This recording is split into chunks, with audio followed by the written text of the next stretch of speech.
Hola, ¿cómo están? Y bienvenidos a este nuevo podcast de Acciones y Valores llamado Acciones para Todos. Hoy en nuestro primer episodio nos acompaña el director de estrategias de inversión, Diego Blanco. Diego, ¿cómo estás? Hola Jan, ¿cómo vas? Un gusto acá acompañarlos en este nuevo espacio de acciones y valores y la idea es que podamos conversar un rato sobre los mercados de valores, sobre bolsas, sobre las coyunturas locales e internacionales más relevantes y dar nuestras posiciones específicas sobre lo que podría llegar a pasar en las próximas jornadas. Perfecto, saben que nuestro objetivo es tenerlos informados para que tomen las mejores decisiones a la hora de operar en los mercados financieros. Vamos de una vez al tema que nos compete esta semana y es que estamos muy atentos a lo que ocurrió el fin de semana entre el presidente electo de Estados Unidos, Donald Trump, y el presidente de Colombia, Gustavo Petro. ¿Qué podemos decir alrededor de lo que ocurrió? Cuéntale un poco a los espectadores. Pues ya, pareciera una novela, pero fue real, ¿no? Donde tuvimos una gran tensión diplomática por unos anuncios realizados a través de redes sociales. Y todo arranca con unos anuncios del presidente. Yo acá traigo unos de los breves comentarios, pero vale la pena resaltarlos antes de entrar en ese contexto de lo que puede llegar a ser hoy los mercados. Y el domingo el presidente Trump decide para varios países de Latinoamérica generar unos vuelos de migrantes de indocumentados para deportarlos hacia destinos como México, Brasil y Colombia. Pero muchos de los países pues empezaron a generar como un rechazo, unos comentarios que no deberían tildar en algo como unas posiciones respecto a lo sucedido, ¿no? Sin embargo, pues los comentarios de Petro escalaron un poco más, ¿verdad? Y la respuesta de Trump ante esos comentarios de no recibir a los connacionales del lado de Colombia fue generar unos aumentos en los aranceles, ¿no? Y eso empezó a generar como una tensión de tweets que venían y iban hasta que llegó a una crisis diplomática entre países y que probablemente hubiera podido generar un impacto en los mercados esta semana. Y es que la propuesta era, pues, por parte de Donald Trump, era bastante pues, agresiva de cierta forma, ¿no? Aranceles cercanos al 25% para las importaciones provenientes del país local y que podían aumentar a 50% en menos de una semana. Y de paso, pues las sanciones que también vimos en materia de visas, cerrar un poco la producción o al menos pues el visado y permitir unas sanciones un poco más restrictivas a la hora de poder entrar al país norteamericano y otras sanciones que también estaban en materia financiera que preocupaban mucho a los mercados en general y a las personas que tienen pues cuentas en el exterior y para en general pues, para todos los miembros del sistema financiero. Sí, para dimensionar un poquito en cifras, Jan, según el DANE, el total de las importaciones de Colombia, del gran total, el 25.5% proviene de los Estados Unidos. Para dimensionar, los grandes perdedores seríamos nosotros, ¿no? Y es una realidad que Estados Unidos puede llegar a tener más socios comerciales, más relaciones con Asia, con el viejo continente, con otros países de Latinoamérica, pero nosotros sí tenemos una gran dependencia económica. Y ahí yo quiero que lo enlacemos un poquito a cómo eso afecta a los mercados de valores, porque estos espacios están enfocados a cada uno de los que se están uniendo, tanto persona natural como persona jurídica, que tengan unas inversiones a través de una comisionista de bolsa o cualquier otra firma, entender, oiga, ¿por qué influye esto en nuestros mercados? ¿No?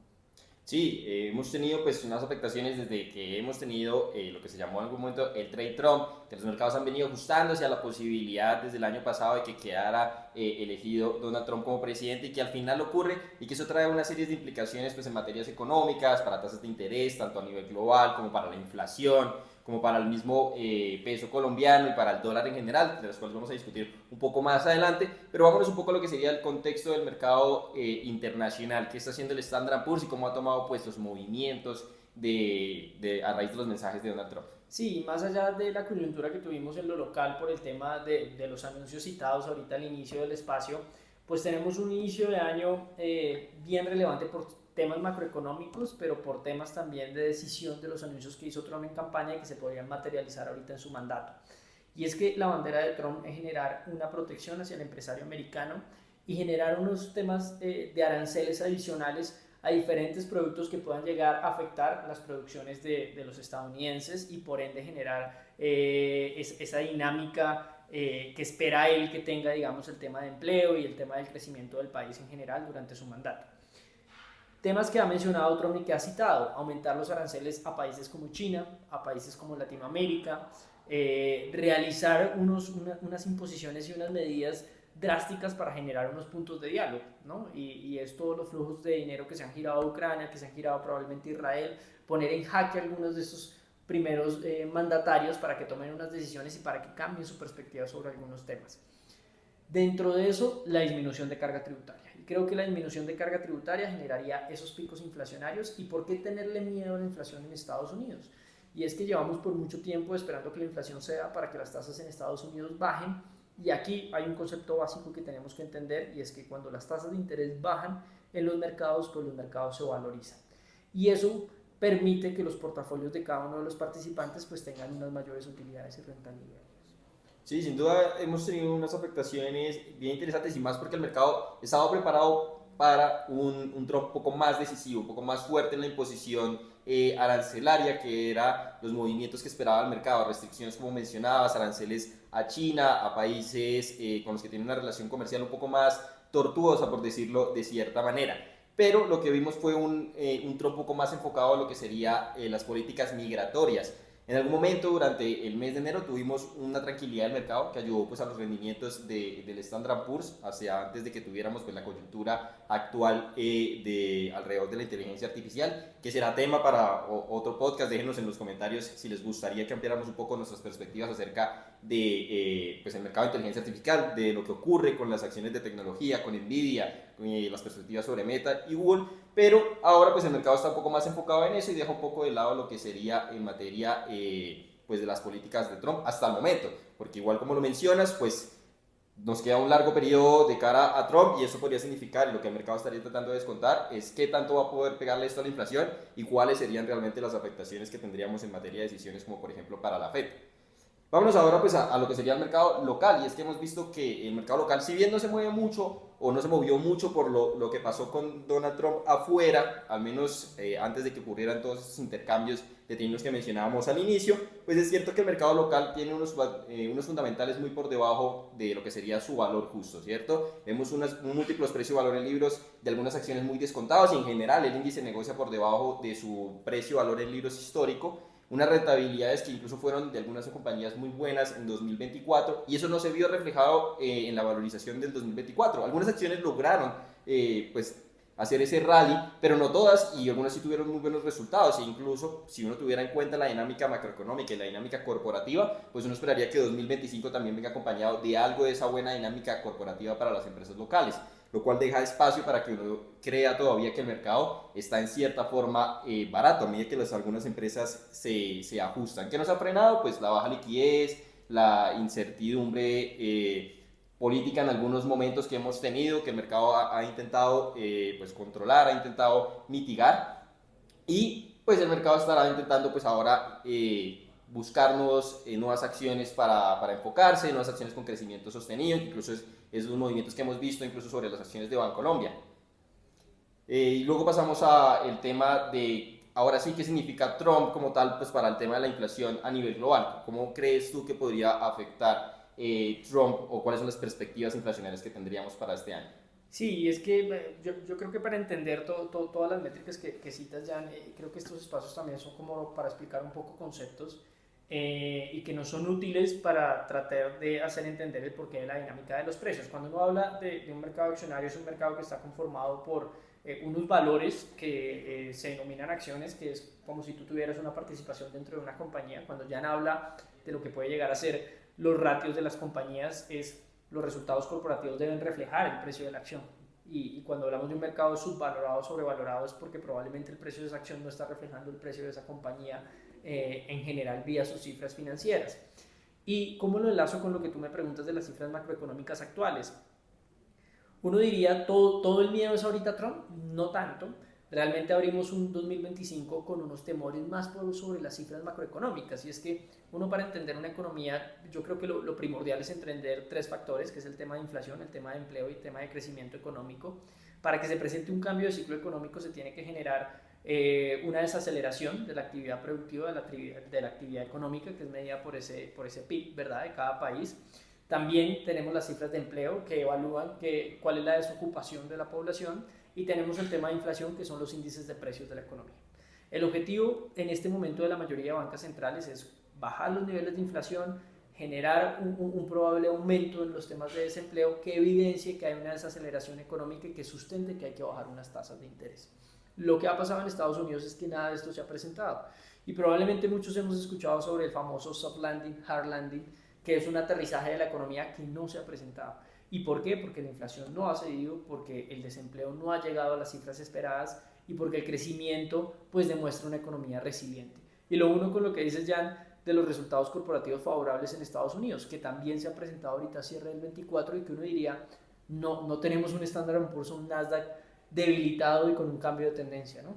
Sí, sin duda algunos de los resultados de sectores un poco más defensivos han brillado y era lo que planteábamos nosotros a finales del 2024 desde los recientes informes que sacamos en su momento, y es que algunos de esos sectores estuvieron muy influenciados por lo que fue ese ciclo de endurecimiento monetario, sector financiero, algunos sectores de servicios públicos también se vieron afectados, el sector inmobiliario. Incluso el sector de consumo en algún momento también se vio un poco afectado por lo que sería la dinámica como tal de la economía, y hemos visto unos resultados bastante sólidos. Las cifras, por ejemplo, de JP Morgan, de Wells Fargo o incluso la misma Netflix se sorprendió al alza en su número de suscriptores y ajustó sus proyecciones para el 2025, pues también han dado esos destellos de que no todos se centran en las acciones de tecnología, ¿cierto?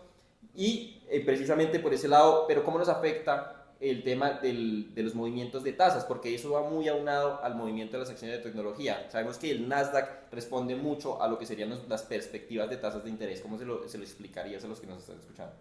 Sí, y probablemente uno cuando visualiza los mercados accionarios se da cuenta que lo que permite una fuerte valorización es que las condiciones macroeconómicas generen unos ratios favorables para cada una de esas compañías. Cuando uno habla sobre el Standard & Poor's 500, cuando uno habla sobre el Nasdaq, cuando habla sobre el Dow Jones, están consolidados en su mayoría por empresas americanas, ¿verdad? Y que se ven beneficiadas o perjudicadas por los costos de financiamiento. Y cuando una economía tiene unos costos de financiamiento altos, pues eso se ve afectado en cada uno de los ratios financieros de niveles de deuda, de utilidad neta, de ingresos frente a patrimonio.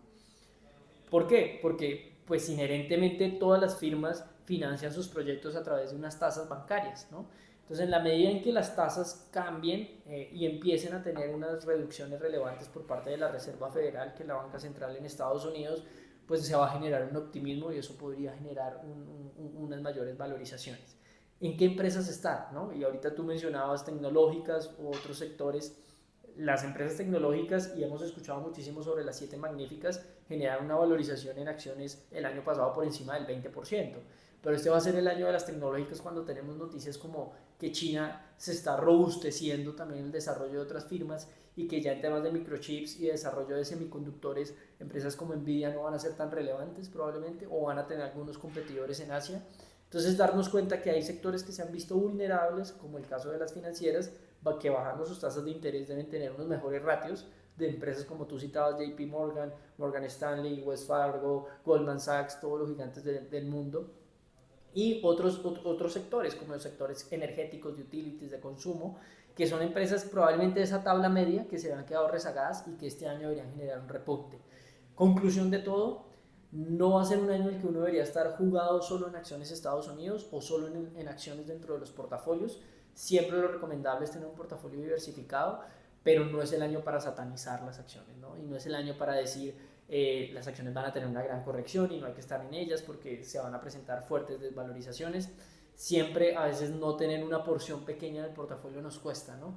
Y por más de que hoy tenemos instrumentos de tasa de interés muy atractivos, con cifras no vistas hace un tiempo, hay que tener algo de acciones durante el año, y la recomendación para un perfil moderado, que es probablemente lo que puede llegar a tener el común de inversionista, hay que tener una porción y hay que tener los sectores que pueden llegar a tener un repunte, ¿no? Sí, es cierto. Si bien, como lo comentábamos ahorita, el tema de las tasas viene siendo muy relevante y las perspectivas inflacionarias acerca de cómo podrían afectar las medidas que tome Trump a esa senda inflacionaria en Estados Unidos sigue teniendo un papel muy relevante, pues algunos sectores van a tener de todas maneras su brillo. ¿Por qué? Porque ese juego entre inflación, entre tasas de interés, entre movimientos de desempleo, al final, ¿dónde se ve reflejado? En los resultados corporativos. Si vemos una flexibilización en el ciclo monetario, pues deberíamos ver un incremento en el consumo. ¿Y qué activos deberían verse beneficiados? Pues los activos que tienen esa exposición al consumo, productos no básicos, y ahí es donde veríamos pues esa parte del value, Standard & Poor's Value, acciones que han estado muy rezagadas frente a sus valores fundamentales. Un poco más que el tema del crecimiento, porque si tuviéramos algo de volatilidad sobre esas tasas, pues al final tendríamos un efecto negativo sobre esas acciones un poco más expuestas a lo que sería la dinámica de tasas de interés. En esencia, pero eso para portafolios internacionales. Y a nivel Colombia, ¿cómo lo estás viendo? Sí, a nivel Colombia uno se da cuenta que el Colcap ha tenido unos cambios, ¿no? Antes cuando veíamos empresas que lideraban el mercado era el tema de Ecopetrol o muchas de las empresas estatales como ISA, empresas que se han visto debilitadas por la incertidumbre local, ¿no? Y es una realidad que cuando se presenta un cambio de mando tan radical, ya bien sea de una corriente a otra, pues eso genera incertidumbre dentro de los inversionistas y eso se ve reflejado en los precios. Las que se han visto más afectadas han sido muchas de estas estatales, ¿no? Y hoy están liderados en movimiento otros sectores, como el financiero, como algunas del GEA, como algunas energéticas. Y dentro del financiero yo creo que puede llegar a ser un muy buen año, como mencionábamos ahorita, desde lo internacional, pero también desde lo local. Cuando se cambia la dinámica de tasas de interés, lo primero que se fortalece es el sector financiero y aquí tenemos unos líderes que están marcando la parada, ¿no? Y hoy mismo teníamos unas noticias favorables sobre muchos de ellos. Sí, o hemos tenido unos movimientos bastante interesantes del lado de Bancolombia, que incluso en nuestros informes hemos dicho, nos habíamos preparado justamente para que esto ocurriera. No tenemos claramente una bola de cristal para saber el momento en el cual iba a suceder, pero estábamos ahí esperando que el mercado se ajustara, que el mercado internacional viera ese spread que había entre nosotros y los bancos regionales en Estados Unidos, que el mercado se ajustara un poco a las perspectivas, porque igual la política monetaria tiende a ser muy similar a nivel global. Y si estamos visualizando un ciclo de corrección de tasas, tal vez ya no tantas como por ejemplo el año pasado que veíamos de pronto 4 reducciones, que ahora son 2, pero igual el ciclo se mantiene. Se supone que debería seguir siendo ciclo de reducción de tasas. Aquí en Colombia deberíamos tener una dinámica bastante similar si no tenemos sorpresas sobre la inflación. Y al final, ¿quiénes deberían ser los más beneficiados? Pues los bancos, porque deberían tener mayor apetito por crédito, deberían empezar a ajustar un poco más sus márgenes y esto al final va a ser muy beneficioso. Eso sin contar pues las transacciones corporativas, como lo que está haciendo Bancolombia con Cibes o incluso la vivienda con Scotiabank, o sin contar también, por ejemplo, los resultados corporativos de Bancolombia, que fueron muy sólidos durante el 2024. Sí, temas como lo de Bancolombia de tratar de desmarcarse como un banco solo local y nacional, sino como un holding regional, va desde el cambio de ese ticket del ADR, ¿no? Desde ese ticket del ADR que ya ahora es como tú decías del CIBEX, ¿no? Ya no el BCOLO. Y es por la sencilla razón de ya no me quiero ver como un banco de Colombia, cambio los colores de la entidad, ya tengo unos colores de color negro y blanco y quiero demostrarle al mundo que va a ser una holding regional para tener un crecimiento prolongado en otras geografías, específicamente en el tema de Centroamérica. Y contrario a lo que uno podría llegar a pensar, que eso podría llegar a ser pues arriesgado y disruptivo en un mercado actual con tanta incertidumbre, pues terminan encontrando ya un par en el país, ¿no? Y es que las cifras están muy por encima.